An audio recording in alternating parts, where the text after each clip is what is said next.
Trump's VP rollout and convention planning complicated by Biden woes as former president looks to regain spotlight. Donald Trump is entering a critical stretch of his presidential campaign in an unfamiliar place, out of the spotlight. Over the next 10 days, the former president will announce his running mate, hold a pair of campaign rallies and kick off a Republican convention in Milwaukee where he will officially become the party's presidential nominee for the third time in 8 years. But the rollout of Trump's summer plans have been overshadowed by the dramatic fallout over President Joe Biden's lackluster debate performance and a Democratic Party in the throes of a crisis about its expected nominee.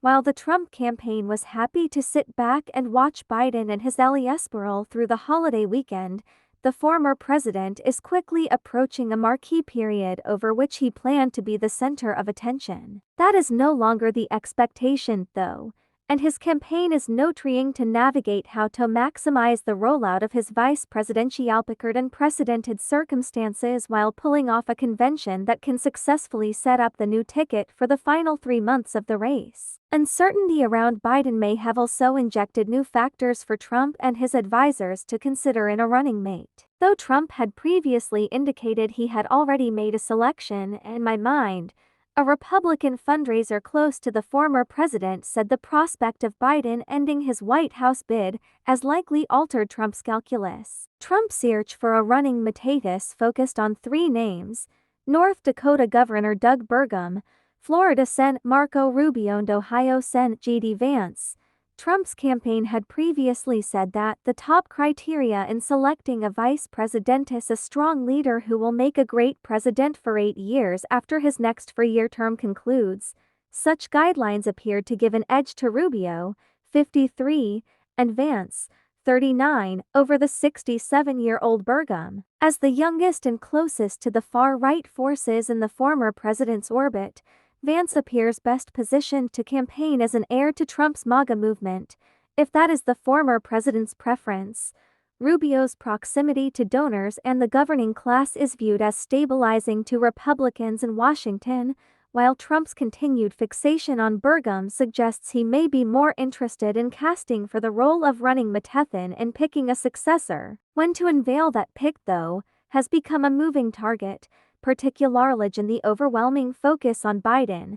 Another wave of reaction from Democrats about their nominee's fitness for the office is expected Monday when members of Congress return from recess.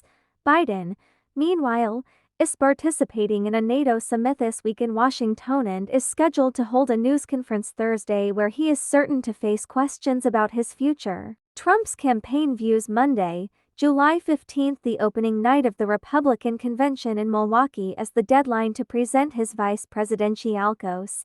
With party business planned for that morning, the announcement could come just before the official nomination. Preparing for Harris. Though Trump once measured his potential picks by how they might stack up against Vice President Kamala Harris in a one-on-one debate, those calculations would be tossed aside if she is elevated to the top of the Democratic ticket.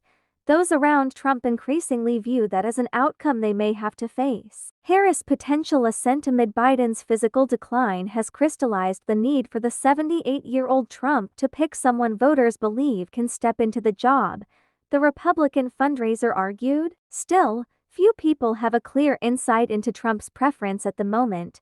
One person who has aided past vice presidential contenders and is advising another this time told CNN that of all the vetting processes he has observed from the inside, this is the one with the littlest information possible, getting back to the prospective running mates from the campaign. It's clear it's going to be Trump's decision and Trump's decision alone, the person said. Sources close to some of the top contenders have also indicated they are in the dark, often reading tea leaves and media reports to gauge where the process stands. Against that reality, the auditioning in the Veep stakes continued through the weekend. In competing appearances on television Sunday, Vance and Rubio staked out somewhat opposing views on Trump's vow of retribution, illustrative of their competing pitches for the job. Vance, who has the backing of several figures leading the calls for revenge on Trump's political opponents, most notably their recently imprisoned former Trump advisor Steve Bannon, as well as Trump's eldest son, Donald J.R.B., embraced the suggestion that former President Trump, if elected, could appoint a special prosecutor to investigate Biden. I would absolutely support investigating prior wrongdoing by our government.